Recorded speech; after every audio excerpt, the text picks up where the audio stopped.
Friends வணக்கம்.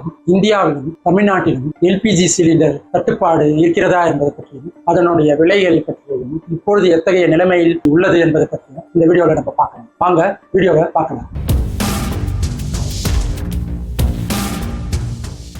இன்றைக்கு 23வது நாள் ஈரானுக்கும் அமெரிக்கா இஸ்ரேலுக்கும் வார் நடந்து கொண்டிருக்கு.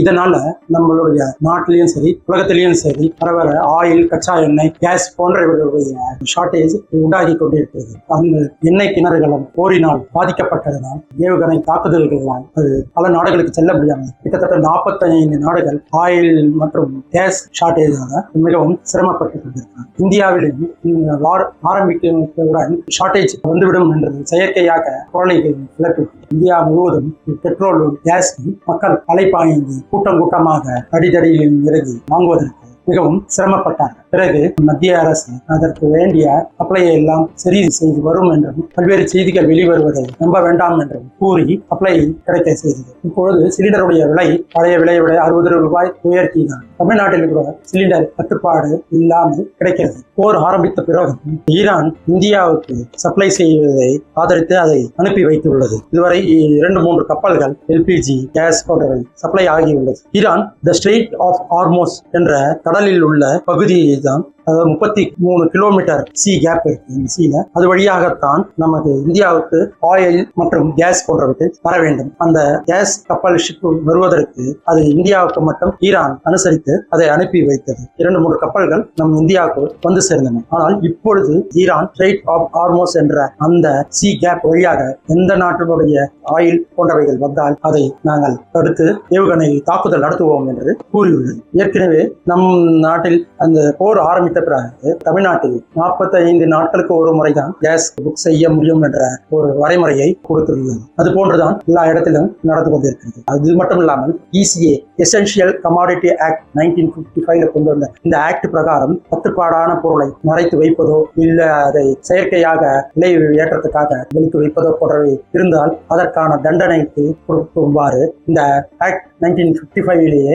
ஏற்றுள்ளார்கள். அந்த ஆக்டையும் இன்ட்ரோடியூஸ் பண்ணி அதை இம்ப்ளிமெண்ட் செய்துள்ளது. இப்பொழுது அந்த ஸ்ட்ரெய்ட் ஆஃப் ஹார்மோஸ் அது வழியாக தான் எல்லா நாட்டுகளுக்கும் கேஸ் மற்றும் ஆயில்கள் சென்று கொண்டிருந்ததை தடுக்கப் போவதாகவும் அந்த வழியாக எந்த ஷிப் வந்தாலும் ஏவுகணை தாக்குதல் நடத்துவோம் என்றும் கூறியுள்ளது. இதற்கு கடும் எதிர்ப்பை US உடைய பிரசிடென்ட் அவர்கள் எச்சரிக்கை பண்ணியிருக்கிறார். 48 மணி நேரத்திற்குள் இந்த தடையை நீக்க வேண்டும் என்றும், இல்லை என்றால் அவர்கள் ஈரான் நாட்டில் உள்ள அனைத்து எலக்ட்ரிசிட்டி EB பிளான்ட்ஸ் எல்லாத்தையும் ஜெனரேட்டர்ஸ் போன்றவைகள் எல்லாம் அழிப்போம், நாடு முழுவதும் எலக்ட்ரிசிட்டி இல்லாமல் போய்விடும் என்று வான் செய்துள்ளார். அதற்கு ஈரானும் அவ்வாறு நீங்கள் முயற்சி பண்ணுங்கள், நாங்கள் விடமாட்டோம் என்று பதிலுக்கு ஈரான் வளைகுடா நாடுகளில் உள்ள அமெரிக்காவுடைய எண்ணெய் கிணறுகள் மற்றும் அரபு நாடுகளுடைய எண்ணெய் கிணறுகள் எல்லாவற்றையும் அழித்து விடப் போவதாகவும் தாக்குதல் நடத்துவோம் என்றும் எச்சரிக்கை கொடுத்துள்ளார்கள். இதுபோன்று இஸ்ரேல் அமெரிக்காவுக்கு இடையேயும் ஈரானுக்கு இடையும் இது போன்ற பிரச்சனைகள் தீவிரமாக இருக்கின்றன. ஈரான் சவுதி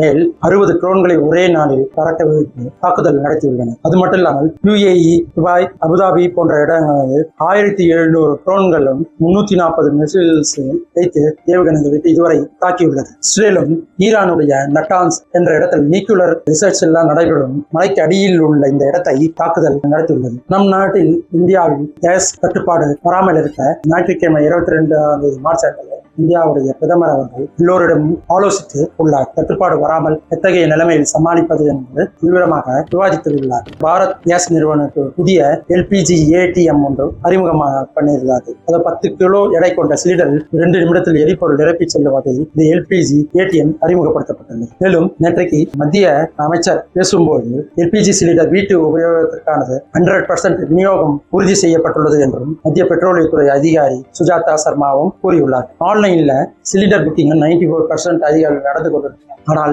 சிலிண்டர் சிக்கனம் தேவை இக்கணம் என்ற அடைமொழியோடு மத்திய அரசு மக்களை சிலிண்டரை சிக்கனமாக பயன்படுத்துமாறு கூறியது. இந்த கட்டுப்பாடு போர் ஆரம்பித்த பிறகு மத்திய அரசு ஹோட்டல்ஸ் மற்றும் கமர்ஷியல் சிலிண்டர்ஸை சப்ளை செய்யக்கூடாது என்று உத்தரவிட்டது. இப்பொழுதுதான் சிலிண்டர்ஸ் போன்றவை சில வணிக நிறுவனங்களுக்கும் மற்றும் விடுதிகள் ஆகியவற்றுக்கும் சிலிண்டரை சப்ளை செய்யலாம் என்றும் கூறியுள்ளது. இத்தகைய நடவடிக்கைகளையும் மத்திய அரசு எடுத்துக் கொண்டிருக்கிறது. இந்தியாவில் சிலிண்டர் பயனாளிகள் மொத்தம் எவ்வளவு பேருன்னா 33.37 கோடி வாடிக்கையாளர்கள். உலகிலேயே எல்பிஜி பயன்படுத்தக்கூடிய இரண்டாவது பெரிய நாடாக இந்திய நாடு உள்ளது. இந்தியாவில் நாள் ஒன்றுக்கு 10 கோடி கிலோ எல்பிஜி தேவைப்படுகிறது. ஒரு நாளைக்கு 70 லட்சம் சிலிண்டர்கள் வீட்டு உபயோகத்துக்கு பயன்படுத்தப்படுகிறது.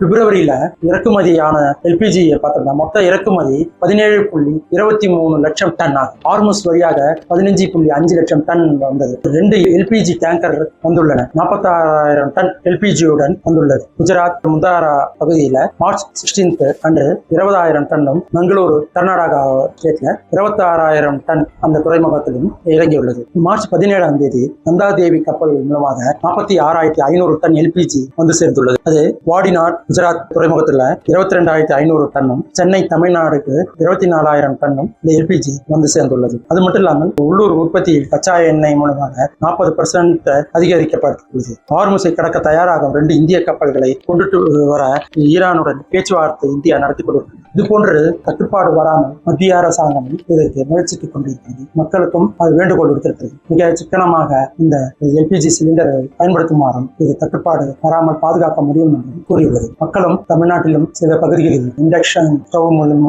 சமையல் நடைபெறுவதும், பழைய காலத்தில் செய்தது போல் விறகு அடுப்புகள் மூலம் சமையல் செய்வதற்கு மக்கள் அதற்கான அடுப்புகள் வாங்கி கொண்டிருக்கிறார். இதனால் இண்டக்ஷன் ஸ்டவ் தான் டிமாண்ட் ஷார்டேஜ் ஆகியது. போர் நிறுத்தம் ஏற்பட்டதால் தான் இத்தகைய நிலைமைகள் சரியாகும் என்று எண்ணம் கூடுகிறது.